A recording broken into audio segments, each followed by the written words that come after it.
Well, thank you, Mikkel. It's a pleasure to join you guys again. I've been on once before. I see some familiar names on here tonight, and so I'm happy to talk to you guys. I'm also really happy. I just saw this last week a job announcement for a sheep specialist in New Mexico, and so I really hope that there's some good candidates there and that they can do some good work across the state. There's a lot of opportunity working with you guys and across New Mexico. There'll be whoever gets that job will be a very lucky individual. So, with that being said, Mikkel wanted me to speak about RAM selection and management. Kind of the first portion of this, I'll talk about choosing the correct RAMs that fit your objectives on your operation. I'll also talk a little bit on how to read sale catalogs, how to maximize, some genetic selection, how to add value to your operation. And then the last portion of this, I'm going to talk pretty heavy on breeding soundness exams. So with that being said, let's go to the next slide. And I want to ask you guys a question. I know that um, some people are probably limited on how they can interact right now, whether they can unmute and talk or they can of the write inside of the comments. But I want to know your guys' feelings. What is the purpose of a RAM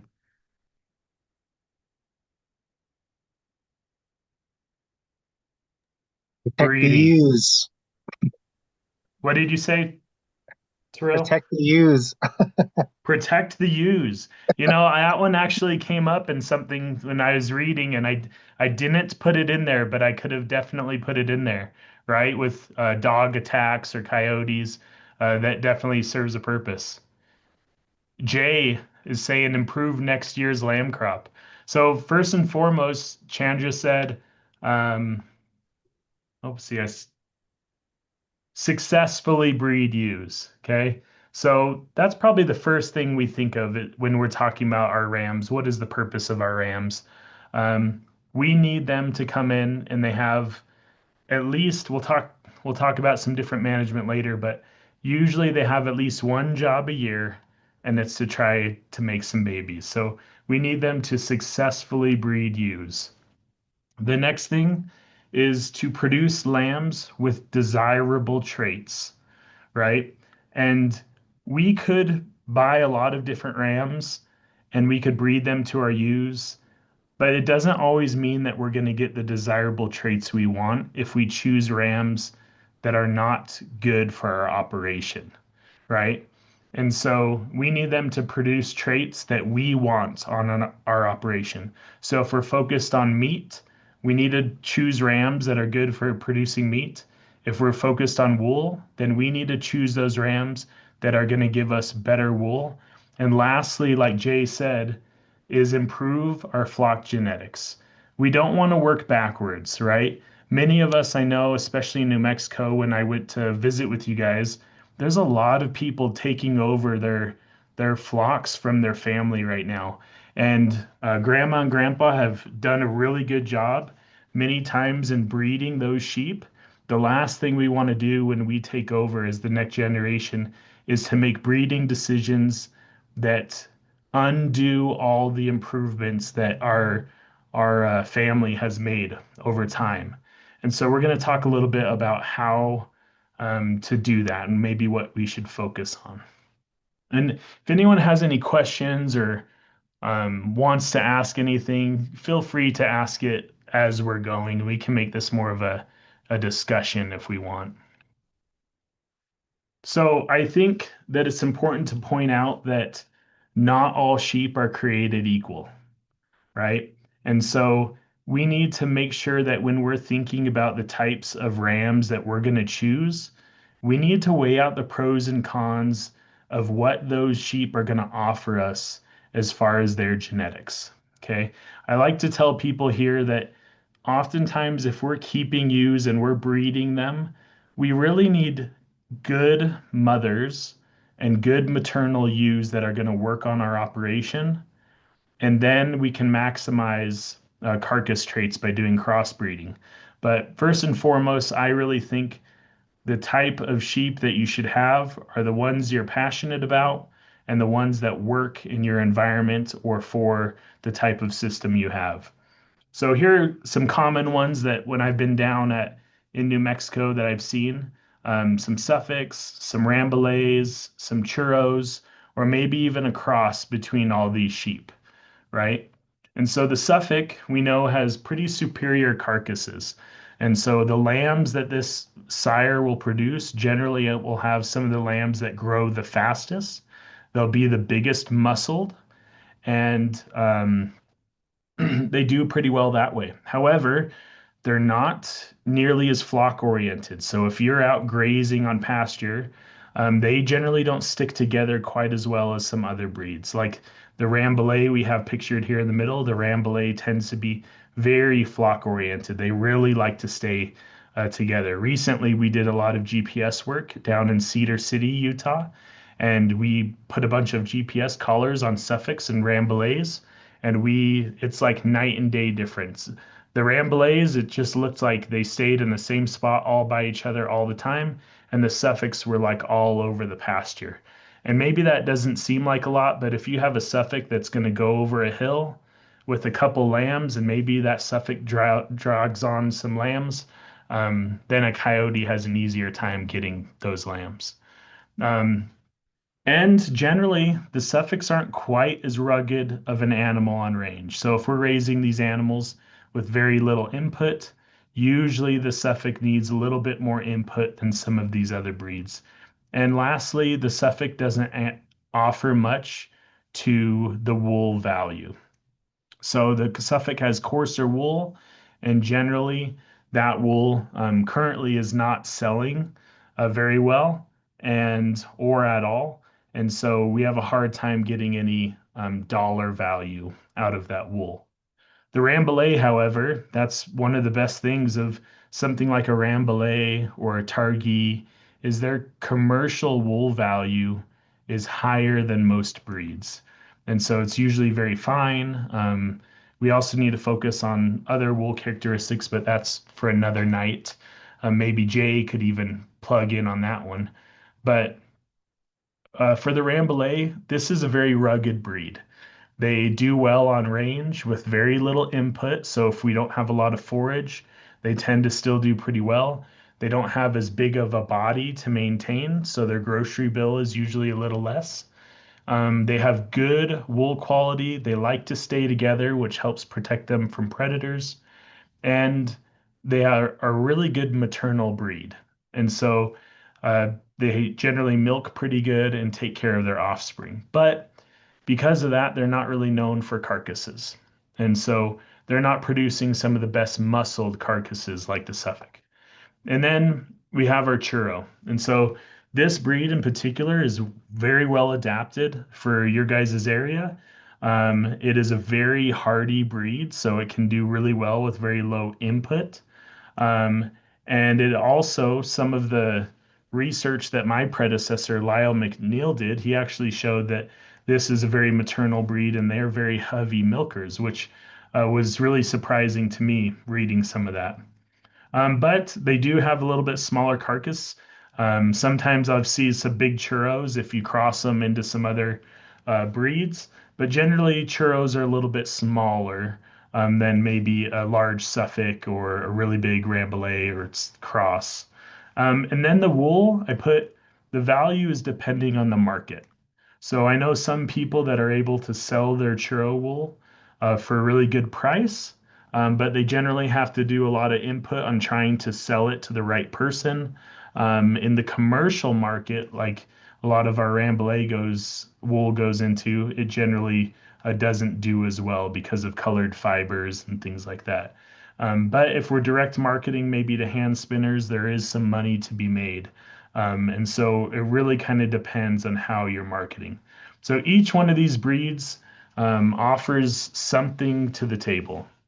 And so we need to think about, and we could make a list of a million different breeds on here, but each one of them offers something to us. And really, we need to figure out, well, what kind of operation do we have?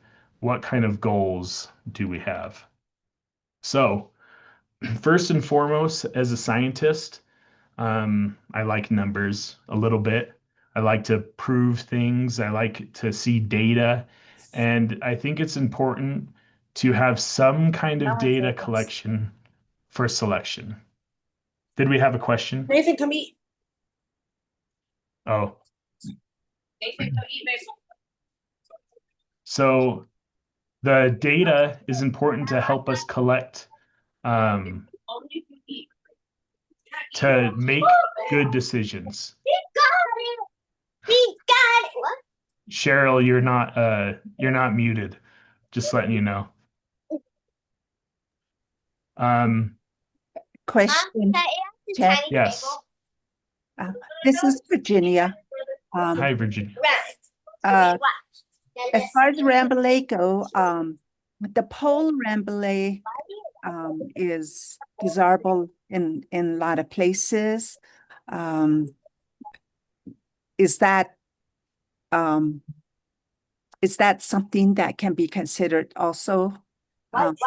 Are they a different breed or is it the same? You know, what I've been calling the Rambouillet we've been getting is got, no horns. Right. And I think a lot more people are moving to a polled Rambouillet. We're going to talk about horns a little bit in a little bit, but uh, that is a genetic thing. So it's not necessarily a different breed. It would just be a different line within that breed. And so, but it is a heritable trait. So if you want to make sure that none of your ram lambs are producing horns, then you need to make sure that the sire that produces them are also polled, right? And so, but if you mix in a buck that has horns, then his offspring, those ewes, may throw sons that have horns.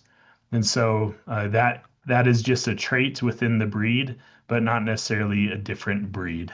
A lot of people, because of the ease of working them through chutes and things like that, are going to a polled Rambouillet, but there is still a lot of horned Rambouillets that we see in the West. It's a good question. Um, so importance of data. So the reason that data is so important is that it actually it helps determine the real value of a ram because a ram has the genetic makeup to give certain traits to his offspring. And in some cases, that ram may look a certain way in comparison to another ram, but his offspring may always be superior. And so it's important to collect data and to see. Or maybe you have a ram that always has his offspring are more likely to have a colored spot on their wool.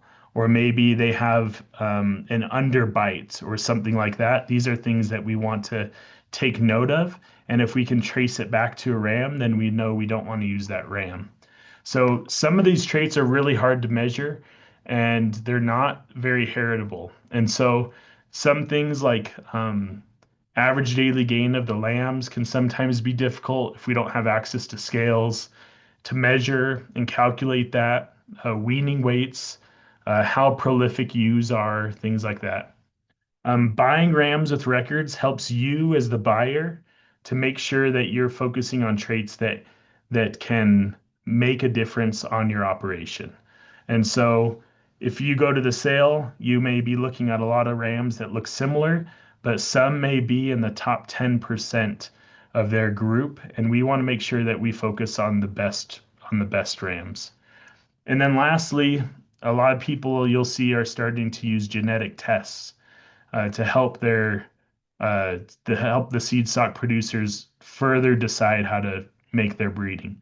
And so this is a clip I took out of the National Sheep Improvement sale that just happened. And so these are three Suffolks that were being sold, and you'll see that we know their birth date. So they were born in January, towards the end of January. This one, was born in February, and then this one was born a little bit later in February. So we also know that these were both twins and that this was single. So if we had ewes that we wanted to breed and we wanted to make sure we always had a lot of lambs, we would want to make sure that we're always choosing rams and ewes that are going to be coming from twins instead of choosing singles. Because the way you make money in the sheep industry is generally by numbers. And so two 60-pound lambs generally make you more money than one 80-pound lamb. Now, this ram may look more impressive because he may be bigger around the same time of these rams, but if he was a single, that means his mother was raising him by himself, and so he probably was able to gain faster in comparison to twins. And so, making sure that we keep these things into account is also important. The other thing you'll see here is that they have these letters here. They have RR and then RR here. So this is genetic testing. This is one of these rams were sent off for some genetic testing, maybe with a blood sample or something like that. And they were tested for something called scabies resistance. And scabies is essentially kind of like mad cow disease, but for sheep. And um, RR is associated with the genetics that make it very resistant to scabies. The last case of scabies in the U.S. was back in 2021, and the U.S. currently is trying to get a scabies free certification. And a lot of our progress in that has been selecting sires that have been genetically tested for this RR genetic testing or RR codon, which shows they're resistant to scabies or to this disease, kind of like mad cow disease. I plugged in this. This is actual um, right out of a sale catalog here. And maybe I shouldn't have put the info here, but I wanted to point out that this is kind of what you would see in a producer that collected a lot of data for you. So here we're looking at some Rambouillet sheep, and we have several rams on here. Um, we can see that these rams, this one actually went to a ram centralized test, which is kind of neat. And all of these rams have pretty similar data collected on them. And so in lot 39, you see here that I'm kind of circling. You can see that this is polled. So that goes back to the question Virginia, I believe it was Virginia asked.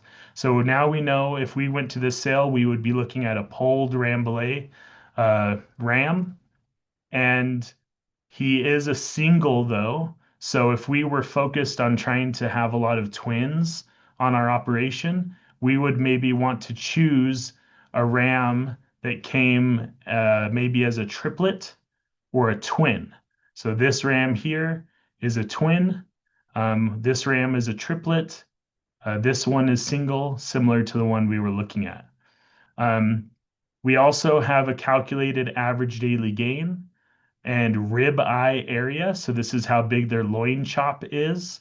And so if we were maybe had some Rambouillets and we didn't want to buy blackface buck or Suffolk to cross on them, maybe we just wanted to buy a really muscled Rambouillet ram, we could look at this data and say, oh, well, this Rambouillet had a bigger loin eye or rib eye area versus this Rambouillet. And so he's probably better muscled, but their average daily gain is actually better on this ram here. And so if we're selling lambs, we also want those lambs to grow well. And so we would look at that. Now, if we weren't so focused on the carcass of that Rambouillet, we would be focused maybe on the wool of that Rambouillet.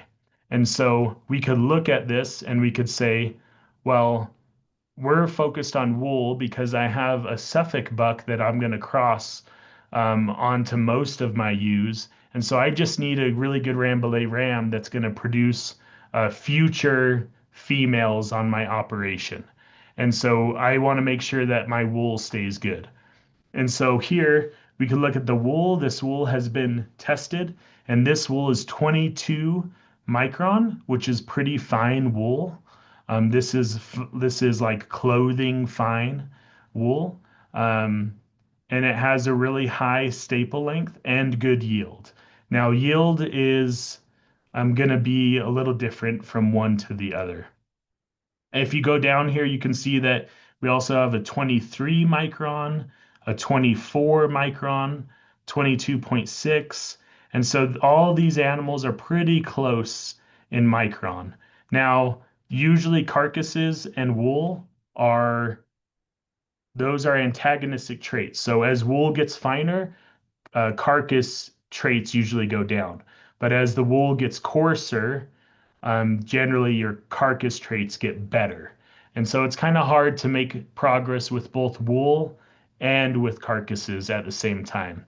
That's why it's usually best to just have a really good maternal ewes um, that have babies, milk good, have good wool, and then you just take a really good carcassed animal like a Suffolk and cross those on if you're focusing on meat production. Jay asked, how common is fertility testing in rams? We're going to talk about breeding soundness exams, which is the fertility testing, but usually at some of these sales, semen collection is not done. Usually at these sales, they'll have a vet come in and look at them, and so they'll check them for different health characteristics and for good reproductive tracts, but they won't test their semen at most of these sales. And so, um, unless it was like a private sale, you could maybe ask someone to do that. But most of the time, that's not done for people before a sale. But we're going to talk a little bit more on how to do that. And it is actually pretty common. Not as many of the big range guys do. Um, Testing for semen collection, but some do.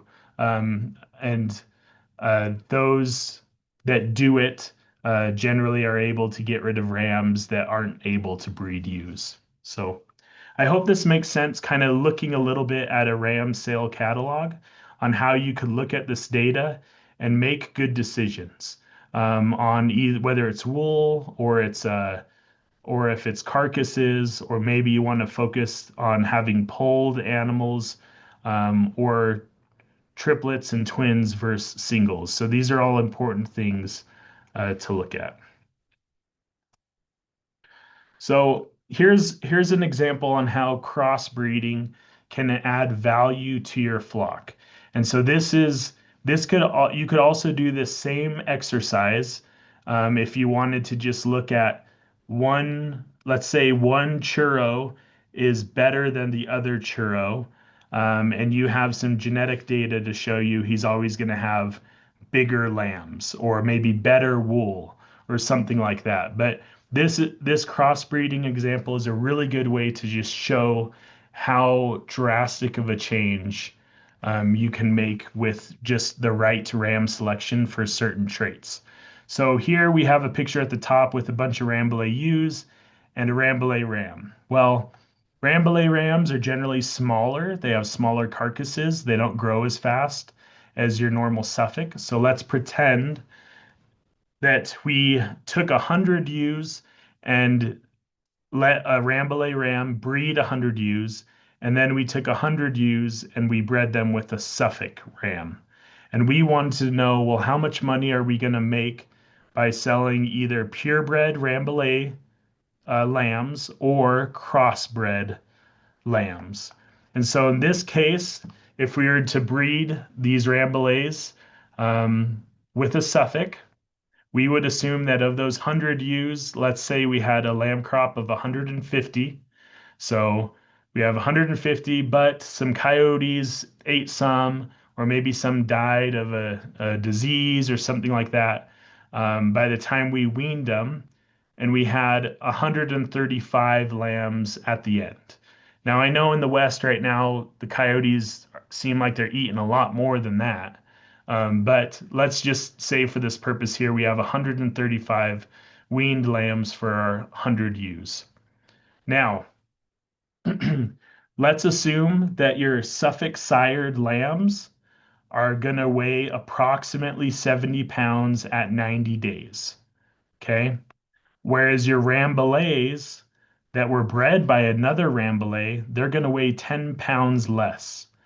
Now, when we go to sale and we have these groups of lambs, we're going to see that of our 135 lambs that we were able to sell, that survived, that 10-pound difference between the Rambouillet sired lambs and the Suffolk sired lambs accounts for a pretty high amount um, of. Why can't I? Geez. Um, a pretty big difference between the two. Okay. And so if we're experiencing roughly, 1,000 pounds more for our Suffolk bred lambs, um, that might be $2,000 difference with current market price. Or if we're looking at a 13-pound difference between each lamb, and say you get $2 a pound right now, um, I mean, that's 26 to $28 difference just on one lamb by utilizing crossbreeding versus utilizing a Rambouillet by itself. Now, if I was really focused on my wool, I would not want to use a Suffolk because the Suffolk isn't going to give me the wool characteristics I want. So I think it's important to think that when we um, when we are choosing animals, to choose them for the objective that we want, because there's all the sheep that can do what we want. We just need to make sure that we choose the ones that are going to increase our genetics and breed ewes successfully um, and have babies. So So, let's Chad, talk. before you Yeah. go move forward, so we do have a Yep. question regarding genetic test. Someone, I'm sorry, Thelma would like to know where would be the best place near or in the Navajo Nation to best place a genetic test on a ram, and what would be the average cost, do you think? Um, I don't know the average cost off the top of my head, but the best place would probably just to take the sample and then to send it off in the mail. And so I don't think that there's any site necessarily um, that you could go to that I know of on the Navajo Nation. So you would just essentially probably take a blood sample and send it off. I may ask Jay, have you sent off any genetic samples from your sheep for testing?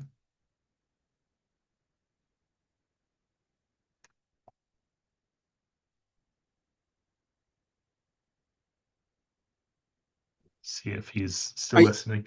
I I used to do it through Dr. Ruby, but she's up there in age, and I'm not sure she does it anymore. Okay. Well, that could be something that if we learn how to take a blood sample or something, then we can get the contact and I can go ahead and look that up, Mikkel, on maybe the best place to send it. But it depends, the price varies depending on how much you're looking at. And so some of the basic genetic tests don't seem like very much. But if you're testing a lot of rams, it can be a little bit more money. And so I want to say somewhere between, you know, 20 and $30 is kind of what I know. But if you're selling stud rams, you may be able to make that money back by having good data on your rams. And not everyone does it. Not everyone does that. And so it's okay. But I just want to point out that there is ma- having good data helps people make better decisions.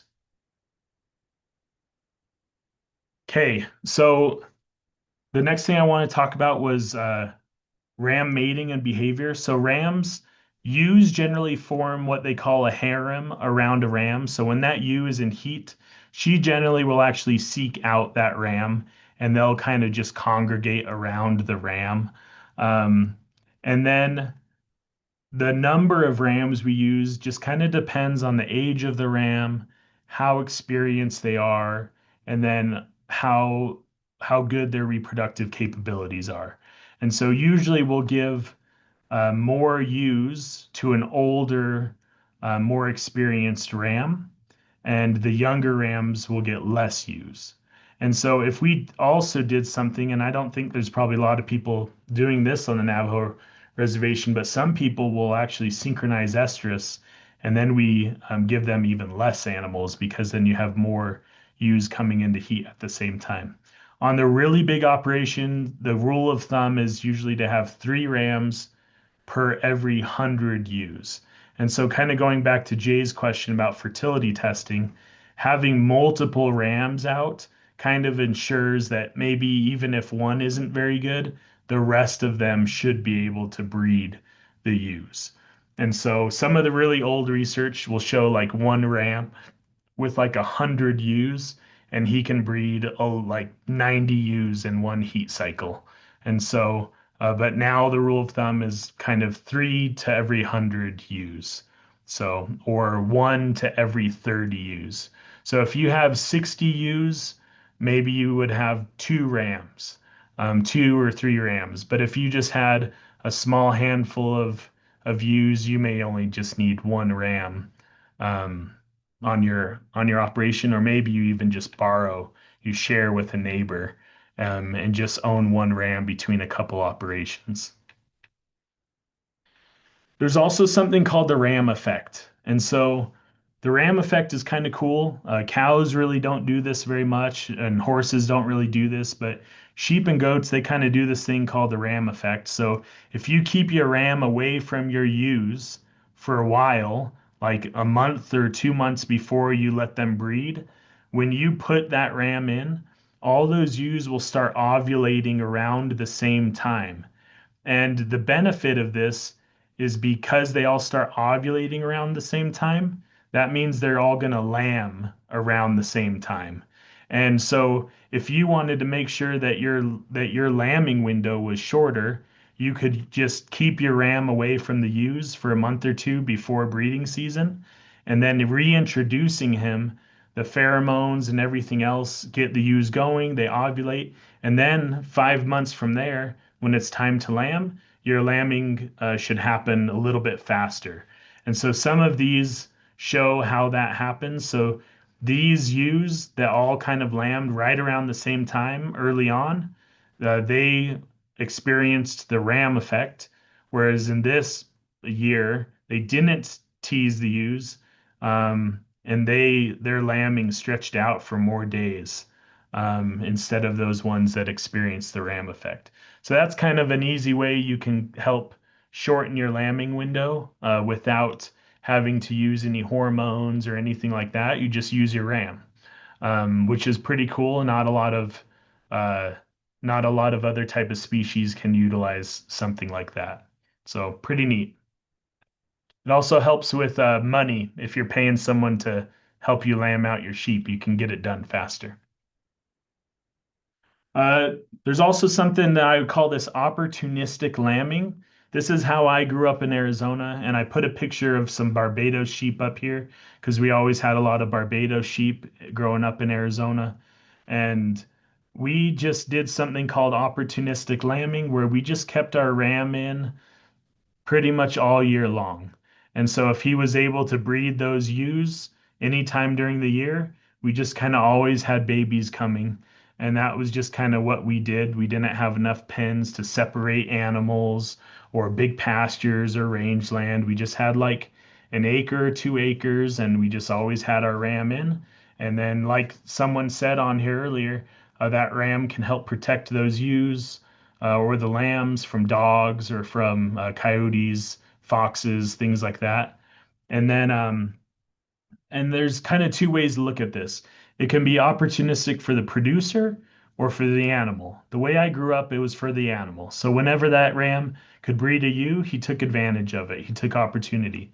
Or maybe you're a producer that you only like to breed one time a year, but you somehow got access to more range, or you got access to a bunch of free feed from someplace, and you say, you know what, I want to try to lamb more lambs this year. And so you can now feed your ewes a little more than you used to, but do it really cheap. That would be opportunistic for the producer. So for you, and then you could take advantage of that. Okay, so the rest of this presentation is kind of built around breeding soundness exams.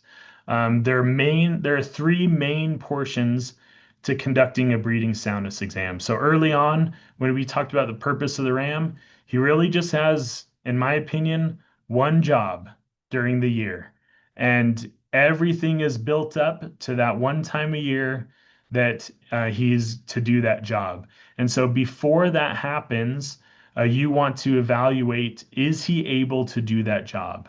And so this is essentially our fertility testing. But there are three main portions to this. Physical evaluation. Does he look how he's supposed to?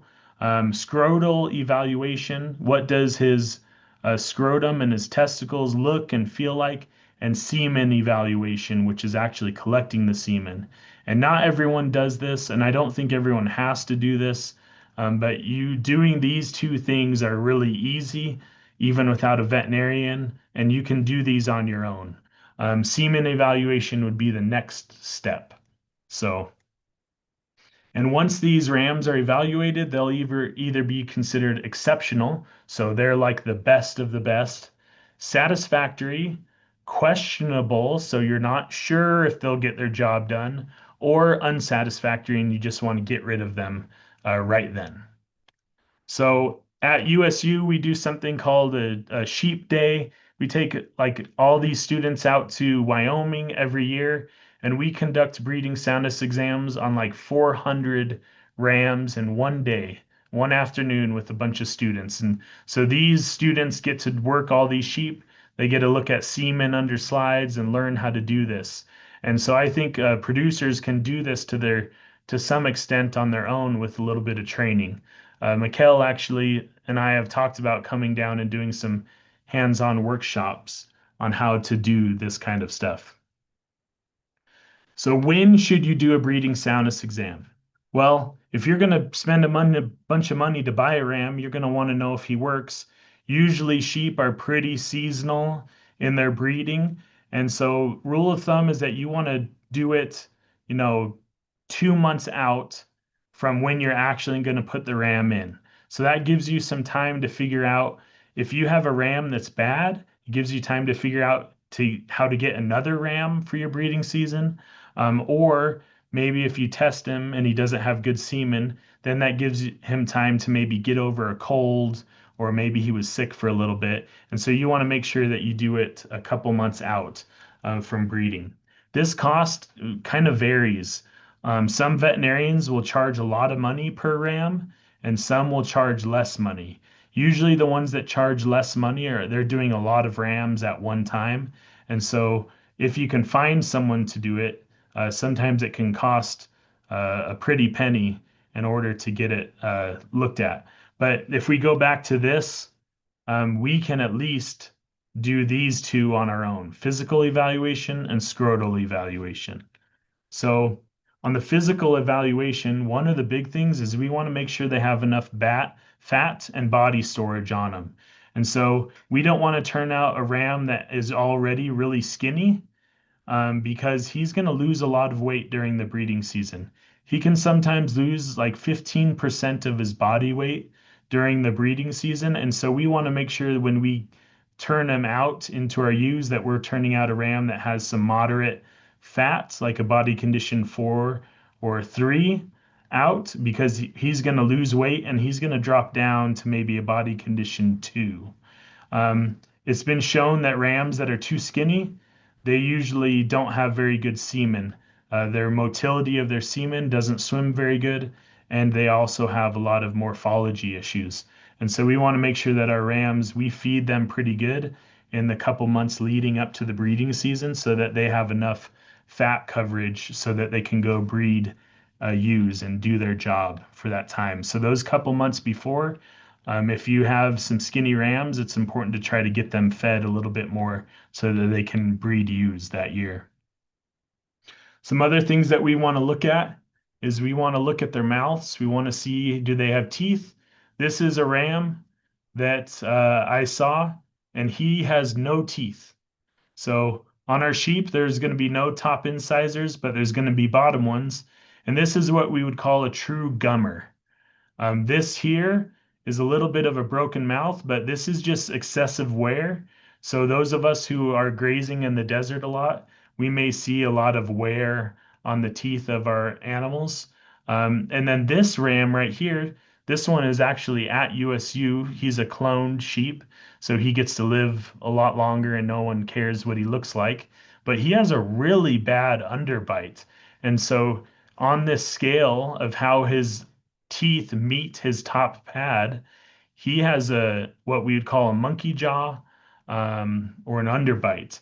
Whereas a score of a 1, we call this parrot mouth. Neither one of these are good because it means that they're probably going to pass that trait on to their offspring, and then it's harder for their offspring to graze or to eat. And so we don't want to select animals that don't have good teeth and jaw alignment. Um, but kind of going back to this sheep that had um, no teeth, what are maybe some other things we'd want to look at this sheep um, before we decided to get rid of him? What do you guys think? Eyes, ears, throat, Yeah, eyes, ears, throat, all those other things. Anything else? hoof, Hoofs, yep. Just threw that picture up there. Or also body condition, like we just talked about, right? And so that ram that had no teeth, every year we tested him, and guess what? He always had enough fat coverage, and his semen was always good. So even though he had no teeth, we just kept letting him breed ewes because he was able to do it. And so, not any one of these things should maybe get rid of a ram right away, but you should look at the whole picture if they're able to do their job or not. And so, I think it was a couple years ago when we all had a really bad winter. That ram, I think, actually passed away. Some other things, like Terrell said, is feet, um, legs, eyes, ears. These are all things we want to look at. Pink eye, a ringworm if they have it. Here's a picture of a Rambouillet that had really tight horns, and we had to cut off his horn because it was digging into him. Foot rot. We want to make sure that they don't have that they're not lame. If you have a ram that's lame before your breeding season, he probably won't be able to mount ewes very well. And so all these things are become really important. And we can do that as producers. We can go out and look at these animals. And if we see an issue like pink eye, then we can try to treat it, or we can ask our veterinarians to come help us, or try to get a hold of someone who can help us. Another thing that we can do is we can also look at the scrotal circumference and evaluate the scrotum. And so what we'll do is we generally take, this is a picture of me back in like 2016, I think, but you take and you pull the testes tight down inside the scrotum, and then you try to measure at the widest point of those testes. And usually rams, if they're old enough, they should have at least a 30 or 32 centimeter scrotal circumference. Below that isn't very good. My grandpa growing up in Arizona, he always said the only thing that mattered with rams is just a good pair of testicles. And I used to think that was the weirdest thing, him saying that. But now that I've gone through school and understand all the science, there's a lot of benefits to having big scrotal circumference. And some of that is they produce more sperm, they can breed more ewes, and they have good reproduction capabilities. So big scrotum is an indicator that they're able to pass on good reproductive genetics to their offspring. And even their daughters will come into puberty faster if they come from sires that have large testicles. And so these are all pretty important things. If we have goats, we want that scrotal circumference to be above 25 centimeters. Now, this is a fancy little scrotal circumference tape, but if you wanted to, you could probably just take your mom's, tape measure from her sewing drawer. Just don't tell her that you did that. So, um, but that becomes pretty important. You also want to make sure that these testicles feel pretty normal. They're not too soft and mushy. They're not rock hard. Those would be indicators of infection. And so you don't want to choose for that.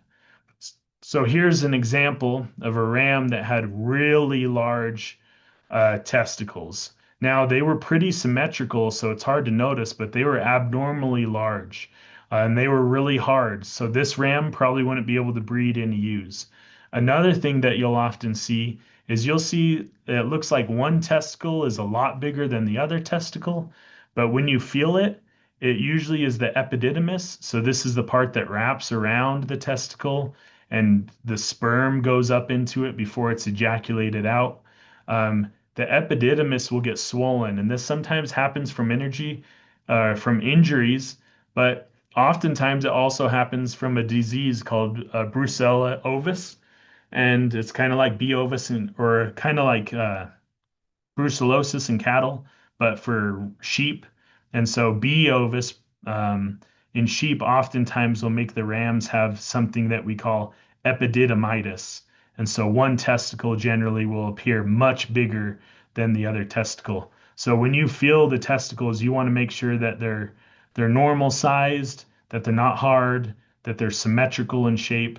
And if you have epididymitis, that would be a clear indicator of getting rid of that ram. If especially if he had something like B ovis, that's going to cause more abortions and you're going to have less lambs total if you try to use a ram that has B ovis. And you'll see more cases of epididymitis in your rams. And so you want to make sure that these rams you get rid of right away. There's no reason to keep them. They're going to cost you more money than they'll make you. Now, if you were able to collect semen, or your veterinarian was able to help you, or maybe if you guys get a really cool new sheep specialist that will come out, there's a couple ways to do it. One is an electroejaculator. So that's this little device that this student is holding, and it's pretty commonly used with rams that don't get a lot of time around them. And there's also an artificial vagina. We see this used a lot more in the stallion world, um, or really expensive bulls. But these sheep generally have to be trained a lot, and you have to be around them a lot to train them on something like this. And so, what you'll want to do is one of these collection types. Usually, artificial vagina has better collection, but if you don't want to put in all the time and money into training the sheep, electroejaculation is also good and it's a lot more timely. If you were to get a good semen sample, rams actually have really high concentration of semen. So a bull has about 1 million sperm cells, or here it says, or 1 billion. So 1.5 billion sperm cells per milliliter. So that's just a tiny kind of drop of semen. But rams, they have like triple the amount. And so they have 3 billion sperm cells per milliliter of ejaculate. And so usually though they're only ejaculating maybe 2 or 3 um, cc's or 2 or 3 mils, which isn't very much, but it's very, very concentrated. Um, the amount of time it takes for them to produce and store that semen before they ejaculate is somewhere around 6 to 8 weeks. And that's also about the same time that we want to do our breeding soundness exams before we choose the ram that's going to breed. Um, the testes are also those big testicles, like my grandpa used to say, they're also kind of a telltale sign of how much libido that ram is going to have. How much drive is he going to have in order to, and testosterone to go out and breed ewes. So if we were to get those samples and look at them under a microscope, we want to make sure that they don't have uh, kinked tails or bad heads or all these other things. And we also want to make sure that they're swimming in a normal direction. And so if we were to say those rams were exceptional, we need 70 to 100% or above 80% for morphology, so good looking sperm, and more than 70% to be swimming in the right way. And so we have pretty high standards for our rams, and that their semen needs to be really good. But it has to be analyzed pretty fast. So that's why oftentimes you need someone that knows what they're doing in order to do this. So in summary, and we can open it up to questions. I can stay with you guys for a while, but in summary, selecting quality rams can be the best investment on your sheep operation. They're going to be the 10% of the animals, or maybe even less than that, that make all the difference because they're a small portion of your flock, but their genetics go into all of your future animals. And so selecting an animal that has the right kind of wool, that has the right kind of carcasses that you want on your operation, or just one that can survive in the harsh environment that you may have sheep in, those are all really important. So I think it's important to maximize maternal traits and cross in terminal traits. And so focus on your good mothers and then bring in rams that can have uh, big carcass impacts. Getting data on ram performance can increase your ability to choose the right breeding sire. So you want to know where he stacks up against the rest of the rams that he's around. You want to try to get the top percent of those rams. And then also conducting breeding soundness exams. It's not the best way to know if your ewes are going to get bred, but it's a good snapshot picture of if he has the tools to get the job done. And that will set you up for um, more uh, confidence that you're going to have a successful breeding season. Um, and so I hope this was helpful for some of you. I threw in a beautiful picture here with you guys.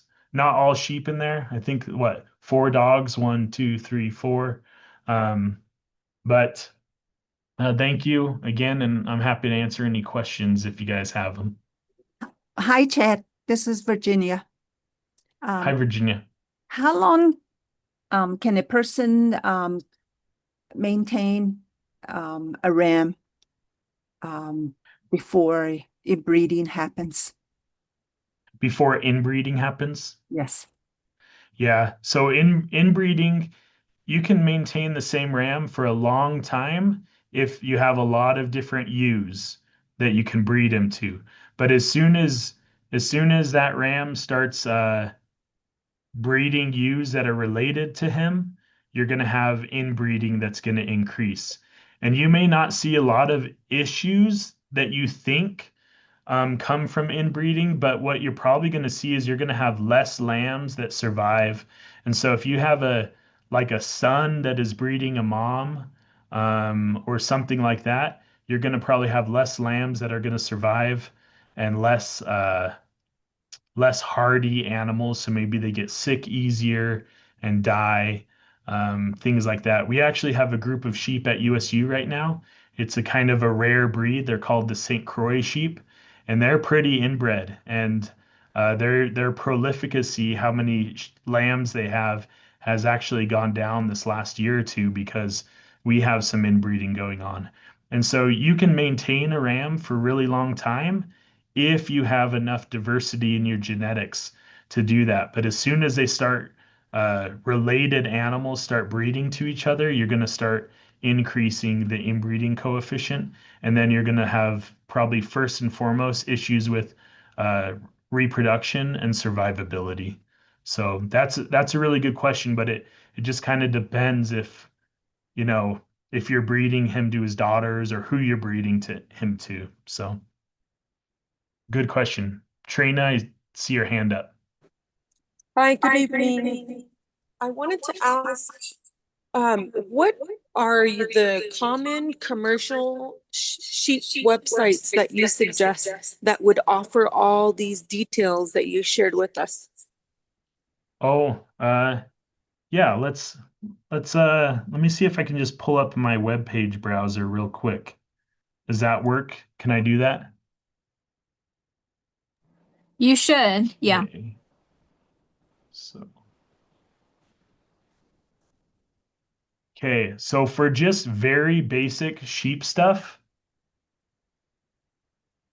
there's a website by an extension agent, and she maintained a website that she called Sheep 101, and then she made something called Sheep 201. And so these are just like very easily broken down topics about sheep. And so you can see that Sheep 101 has things about raising sheep, kinds of sheep, dealing with predators. And so if we went to kinds of sheep, it would give you a bunch of different breeds that you could look at. Here's that St. Croix. Remember I said we had St. Croix at our school. We have these hair sheep at our school. So these are kind of just very basic things. Raising sheep probably has something about, so here's one about some wool, so shearing time. This is some information you may need to know about shearing time. So maybe fasting your sheep, what to do, things like that. Now, as you go into more information, this Sheep 201 website, it has things that are a little bit more in depth. So if we go to reproduction and breeding, we can go to reproduction in the ram. And here's some of the similar information that I just gave you. So it'll tell you about how fast he comes into puberty, a little bit about him making sperm. Um, what are the standards? So remember, I said we want above 70%. Um, what a breeding soundness exam is. And so I really like this Sheep 201 just for really basic information. If you need more information than this, it's probably easiest just to get a hold of extension and then we can answer questions a lot faster than doing something like this. There's also another really good website that I shared last time I was in New Mexico with you guys. It's called wormx.info. And this website is really good because it gives all topics about parasites. And so uh, I think Mikkel asked me, she was the first one to even ever ask me about the New World screwworm. And now she's right. It is a huge hot topic, but um, this website gives a lot of resources on worms by themselves and how to treat them. And so this website is all about parasites. And so if you had a question, maybe we just type in New World screwworm. Here are some things that it pulled up. It looks like it's finding new is kind of the first thing it's looking for. Maybe let's find another one. Another common thing I see in your guys' areas is nose bots or flies. And then it has all these different links on how to find and determine some of these things. So how your wormers are working, deworming your animals. So this is also a really good site, all about parasites. And so these are some of the first websites that tell people to go to that just have very basic sheep stuff, but can also give you a lot of really, really good information that are kind of maintained by people who are looking for good information, not a lot of bad information on here. So does that help you out?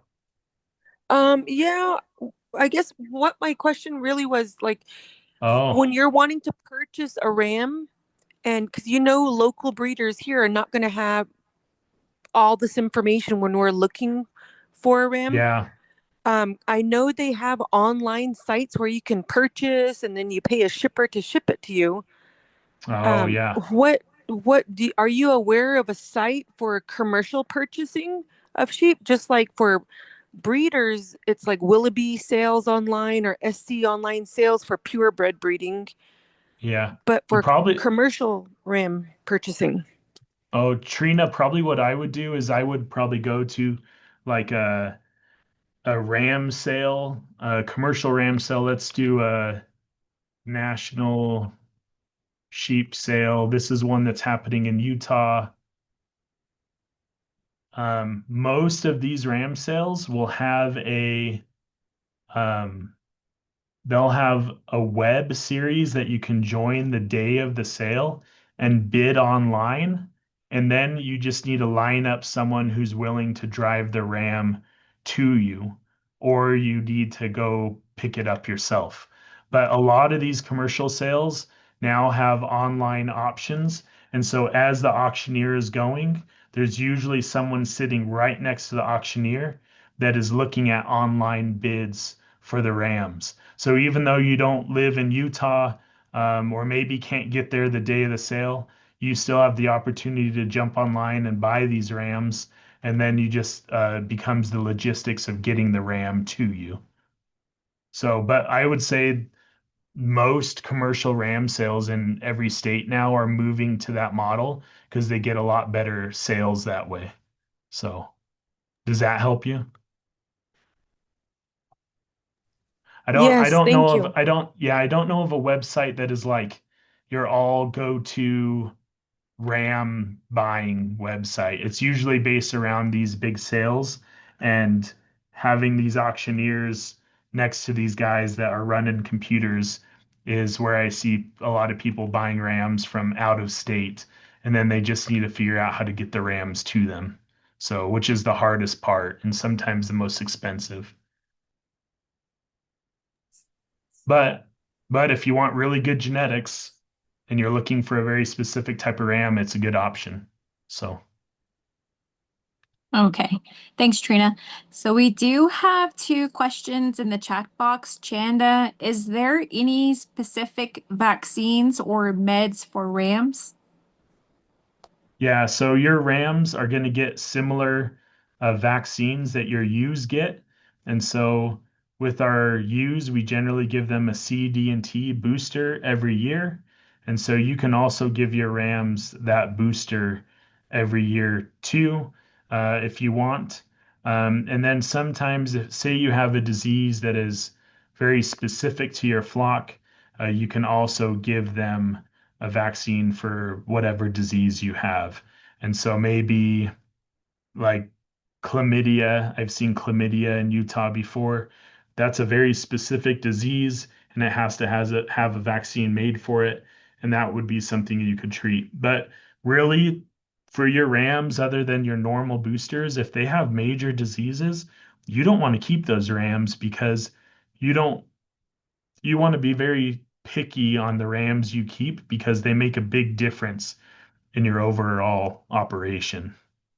So, which I think kind of moves a little bit into the next question. So that was from Chandra, and Chanda, sorry. And then Jay asked, well, what's your take on OPP and CLA? OPP is ovine progressive pneumonia, and CLA is oh man, now I can't think of what it's called, but it stands for CL, and maybe CL are like large cysts that grow generally on the lymph nodes um, of sheep, and you'll see them a lot of times internally. Also, they're kind of pus-filled nodules, and when you cut into them, they generally come out as a green ooze. And if you see that, you don't want to let it spread in the environment. You want to cut that, lice it open, and then drain it into like a cup, and then tighten that thing up and throw it away. You want to make sure that it's very sterile. But CL, once it's in your environment, it can sometimes be hard, but that's more of an environmental factor, more than it is like a RAM genetics thing. But OPP, there is some research to show that OPP, there are some genetic markers that can increase resistance for OPP. And there are some scientists right now in the US that are looking at having OPP-free flocks. Um, and so ovine progressive pneumonia, you may not know you have it, but you may see that your ewes have like bad mastitis or blue bag where both sides of their bag is hardened. And sometimes that's related to OPP. We'll call that indurative mastitis. And so maybe when they're like 2 years old, you'll see that both sides of their bag will harden. Some people think that OPP is one of the bigger issues in the US, but I'm not sure. I'm not sure about that, but it is something that you can test for. All the sheep that we buy into USU, the rams that I'm buying this year, I have to test them for OPP, CL, Yonis, Q fever, B. ovis are the ones that I test for, and to try to keep that out of my flock as best as I can. But we also have a lot of strict guidelines on stuff because of the clones we have.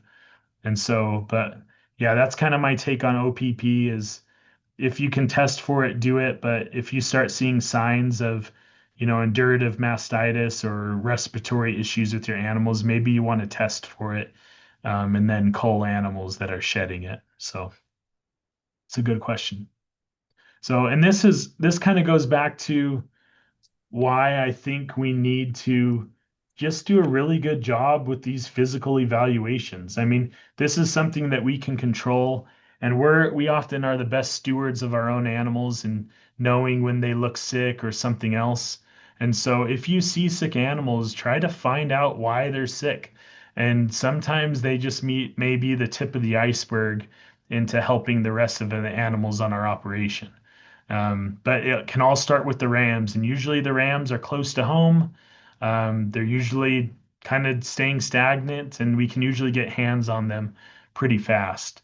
And so I think it's just real important to try to do physical evaluations. You don't need to always have your veterinarian do that unless you want them to do it very in depth. So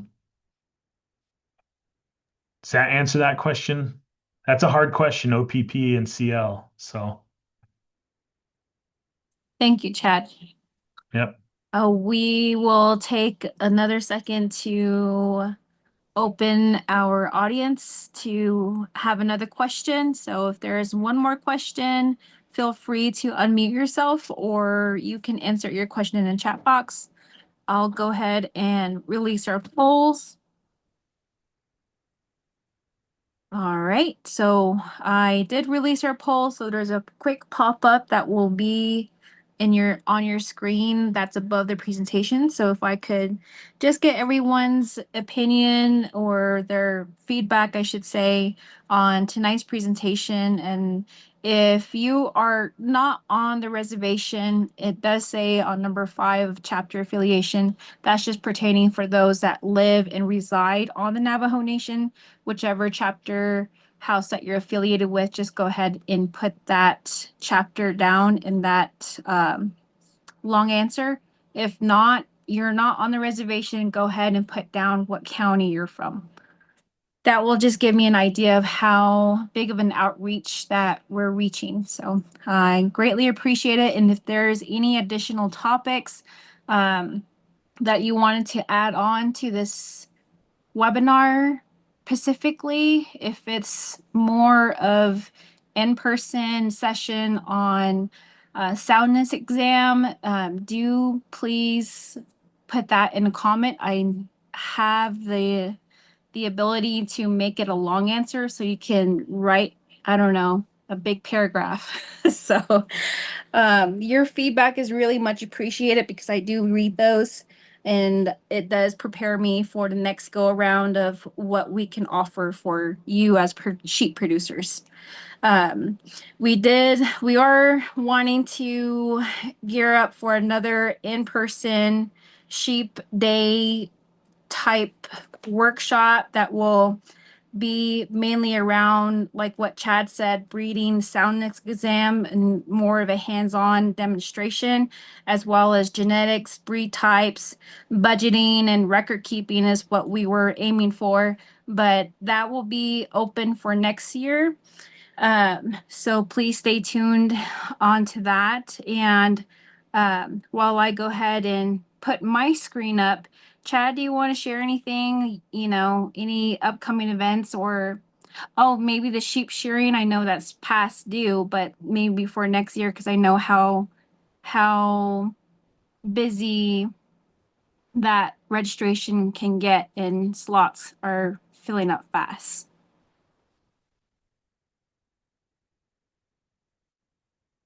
You're muted.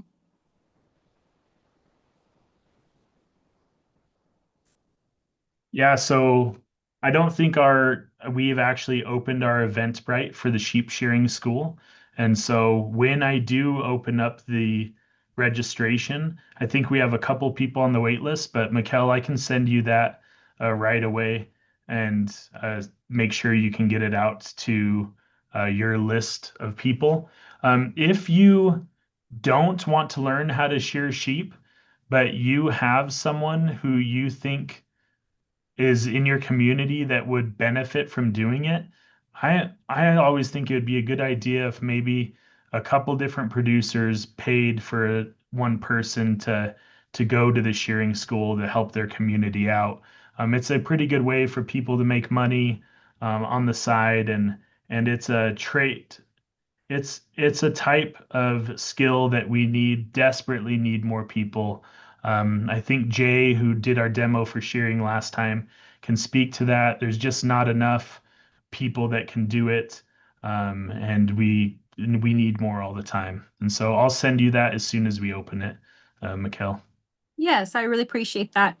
And I believe I've looked under the ASI and you guys are having a sheep symposium.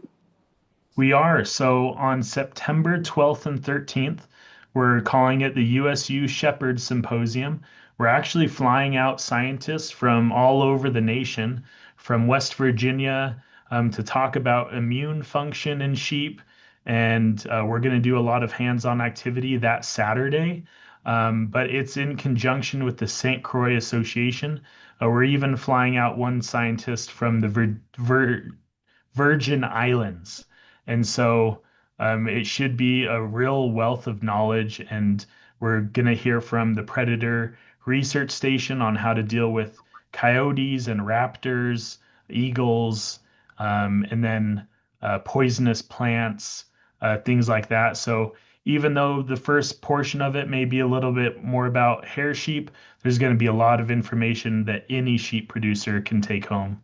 And that I can send you the link for that too. But yeah, that's on ASI has been announcing that. And that will be a 2-day workshop. I tried to keep the price as low as I could, and so that it wouldn't cost people a lot of money to come, since it's going to be travel for anyone who comes pretty much. So I wanted to try to keep it as cost low as I could. So, All right. Thank you so much. yep. Thank you. Okay.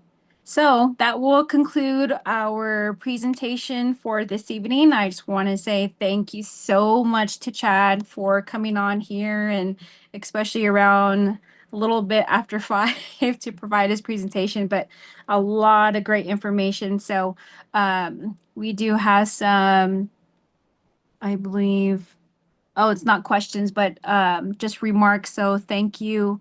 Thank you. Trina did say great idea on, I believe it's the producers pitching in some funds for at least one producer or someone who can go out there, like a scholarship type deal. Yeah. Yeah. So Okay. if we had more money, I'd love to do something like that. So Yeah, definitely. That would be neat. So I'll go ahead and be waiting for the Everbright and the Sheep Symposium. And if I could get a copy of your PowerPoint presentation, I'll probably email you afterwards. okay. Okay. All right, Thank Chad. you. Thank you so much. Appreciate it. Yep, thank you for all the good information. Okay, so that concludes our presentation for this evening. So I am going to share my screen. Let's see. Okay, I hope you guys all can see that right now. So Yep. I just want to share some. Oh, okay. Okay, thanks, Terrell. Oh no. Okay, Oh, what happened now? now I can't. All right. Okay. So sorry about that. I'm working on a new system right now and it's not cooperating with me apparently. So under upcoming events, what we have for next week is going to be livestock record keeping webinar, and this will be presented by the NSA project. So that will be on August 21st. So if you can just scan that QR code, if you are tapping in into your desktop, just bring out your phone and scan that QR code and you should be squared away. We do have another presentation presented by the same presenter that we have for tonight, Dr. Chad. So we do have ewe replacement and culling webinar, and that is going to be on September 4th at 5:30 p.m. Mountain Time. So he is a great presenter. He has been down in these parts on the Navajo Nation. So from Vanderwagen to Kirtland. So it's always a great treat to have him out here and to learn from him, as well as his researches that he brings along. So I highly encourage you guys, if you guys really enjoy the presentation for tonight, I highly recommend that you tune in into the ewe replacement and culling webinar on September 4th. Then our in-person event that has been always requested from our producers, wherever we go, is a livestock first aid training workshop. So this is going to be presented on September 26th. This will be the first time that we ever have it hosted at the San Juan McGee Park. I do very like the area. It's been used for San Juan County Fair currently right now. And it's a really good area to have hands-on training and demonstration as well. So our presenter slash demonstrator will be the one and only Dr. Wenzel, and he is coming from the main campus at New Mexico State University, and he's the extension veterinarian. So if I could just have you guys scan that QR code, or you can head to nsa.nmsu, and I'll actually go ahead and show you guys real quick on how to navigate our NSA website and how to head over to our upcoming events, as that has been requested from the last poll report. All right, so just a couple of pictures of what we have brought to producers, whether that is in San Juan County or McKinley County. This is just kind of a variety of hands-on training that we provided during our livestock first aid training workshop. We do have some folks here in the left-hand corner participate in suturing, on how to suture external minor wounds that producer can mend themselves. We did have 1 year, not just cattle and sheep training, but we also had horse training involved. But unfortunately, we don't have a lot of folks that own horses to actually invite this back into our workshop curriculum. And we also have sheep vaccine and deworming demonstration. We had deworming presentation as well as trick testing here in the right-hand corner. You can see the bull in the prefert squeeze chute there. Then we also had a picture come from one of our producers actually using the livestock kit bag. They accidentally cut the sheep when they were shearing, and they used all of the needed medical supplies to patch that sheep up. All right, if my mouse is working. Okay, so here's our contact information. If you are in need of wanting a workshop done, please give me a heads up, and my email's there. My name is Mikkel Silversmith once again. If you need assistance regarding conservation planning, Shirley Toth is the person to contact there, and her email is just right across. Terrell Yazzie, he's also our project specialist that handles the Farm Service Agency tap-in program that we currently have. You can read that up on our website as well. We do have our new horticulture project specialist on board, and his name is Emiliano McLean. So he is helping us gear up our horticulture to some schools on the reservation. So that will be pretty exciting. And Tiffany Toth is going to be our research technician that handles one-on-one assistance with CP planning with producers. Then we also have Cheryl Toth that is the person behind the curtain that makes this whole thing running. So we wouldn't be here without her. So our NSA social platforms, we do have a operating website, which I'm going to show you here in a moment. We do have a Facebook where we share all of our events, our newsletters, and so forth, and a YouTube channel where this is recorded, all of our webinars are, and they are edited and put onto our platform on YouTube, and you can watch them anytime you want. All right, so let me go ahead and let's see. Raquel, there's some questions. Oh, sure, go ahead. One participant said that is the first aid for all livestock on the first aid Okay. livestock. Okay, so the all livestock, what we have for hands-on demonstration and well, overall demonstration is just going to be cattle and sheep. All right. I hope that answered your question. So if you head over to nsa.nmsu, it's going to bring you to this homepage here. So when you go down and scroll down past our NSA project goals or past the Facebook icon, then you're going to go and hit quick tabs, meet the teams, upcoming events, conservation planning program, and a tap-in program. So where it says upcoming events, you're going to click that, scroll down, then you'll see all of our upcoming events. This should be taken off. My apologies. So we did have a New World Screwworm update and identification. It's currently the webinar is being edited, and we'll be sharing that soon this week.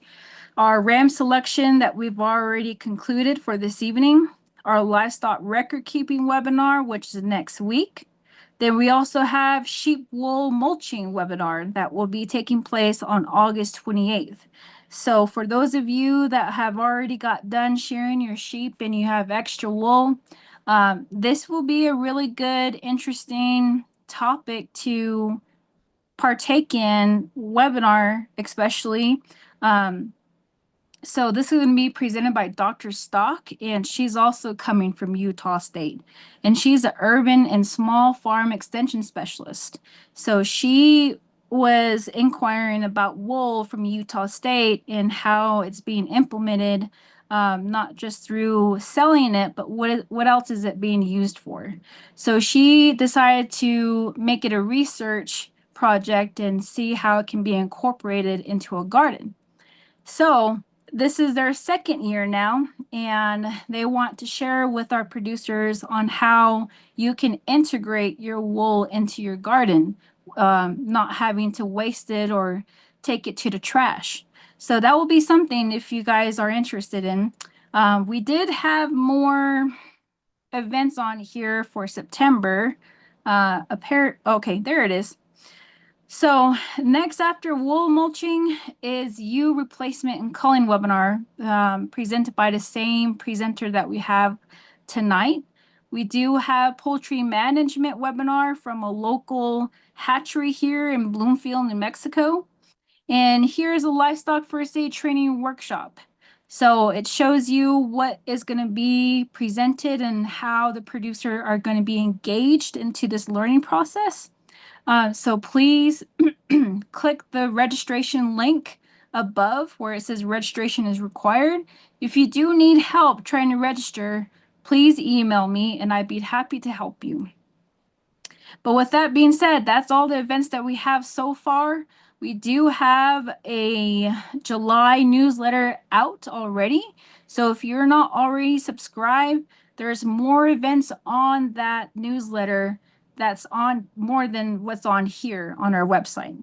So if you want to head to our newsletter where it says please click here to subscribe, go ahead and head over there and subscribe for our newsletter, and it will be given to you the July newsletter that we have already out. Okay, so with that being said, I'll go ahead and let everyone go. I just want to say thank you all for joining us this evening. I hope you take back a lot of great information. I always do. I enjoy Chad talk as well. So I hope that you guys take back all the information that's needed to better improve your operations. But with that being said, I'll go ahead and end tonight's presentation. Thank you all.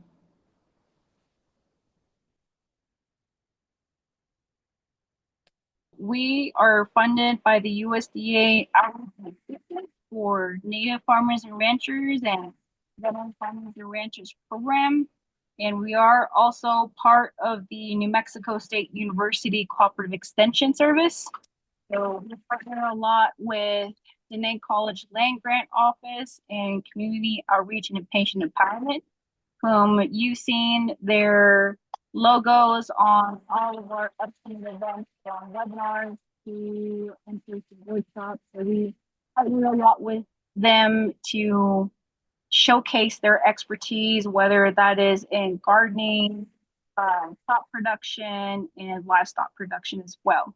So you see their name on here time to time, like Hope, she will provide, Miss Carol Palmer, I should say, she will provide information on food preservations from canning to water storage assistance, and getting ready for spring vegetable garden. So that is her field, and that's what she's more expert in, and as well as some of the folks coming from Dene College Land Grant Office. Not only do we use their expertise from these two, but we also get the expertise from most of our specialists coming from New Mexico State University. Majority of them are livestock specialists and horticulture specialists. And not only do we have specialists coming from the main campus, but we also have folks that are coming from different universities to showcase their research and their ongoing projects. So with that being said, I'll go ahead and move on to our goals and objectives. So one and foremost is improve the operations, profitability, and sustainability for our ranchers, farmers and ranchers, and veteran farmers and ranchers. So like I've mentioned before, we do host in-person events that we've been hosting every single month. So we do try to have one livestock and one horticulture webinar each month. Sometimes we don't have in-person workshops certain times of the month, and that will be for two more or one extra livestock or horticulture talk. So from the past couple of months, we've been posting a lot of, for the summer, I would say, agrivoltaics. We had weed identification. We had, I believe it was crop production, and the New World screwworm is a big deal right now in the agriculture world. So we've been sharing that information quite a lot, just so that we have our understanding of that parasite. So secondly, is increasing Navajo's producer knowledge and the use of USDA programs. I know most of you on here are pretty much aware about the NRCS, FSA, and perhaps some of rural development and risk management agency programs. So we have a lot of our resource fair more virtually, but we hope to bring one in person and allow some of the local field offices from NRCS and FSA to have a platform in person for any questions from our local farmers or ranchers that they have on certain programs that they have to offer, as well as other resource providers. And this would be gearing towards the Navajo Nation Department of Agriculture. If some of you are on to know about their program, this is the Agriculture Infrastructure Fund that a lot of ranchers and gardeners rely on their incentives. And lastly, increasing the local production of fresh fruits and vegetables. And we do have finally a horticulture specialist on our team. So we are gearing up to provide some horticulture and gardening workshops to schools for the beginning. And if anyone else wants to recommend what type of topics that we could possibly showcase as webinars, feel free to insert that in the end of the webinar.